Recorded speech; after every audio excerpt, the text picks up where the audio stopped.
Gambir, rempah dari Kecamatan Babatoman, Musi Banyuasin, Sumatera Selatan, sejak lama dibudidayakan untuk menyiri. Namun gambir juga punya manfaat lain seperti untuk pengobatan. Selain itu, limbah gambir juga bisa menjadi pewarna alami pada kain.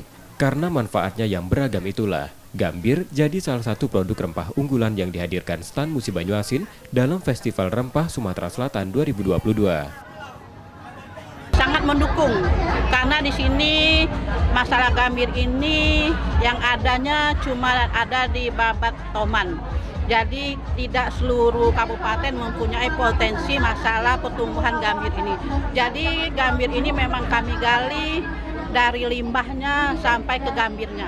Cuman sayangnya harga getah gambirnya yang masih kami cari pemasarannya supaya lebih tinggi untuk kedepannya. Gambir dihadirkan di Festival Rempah yang kali ketiga digelar tim penggerak PKK Sumatera Selatan. Puluhan stan meramaikan festival ini, mewakili tim penggerak PKK dari 17 kabupaten dan kota, serta organisasi wanita dari instansi lainnya. Festival digelar agar masyarakat luas dapat menggali kekayaan rempah di Sumsel, baik masakan maupun produk olahan yang memanfaatkan rempah.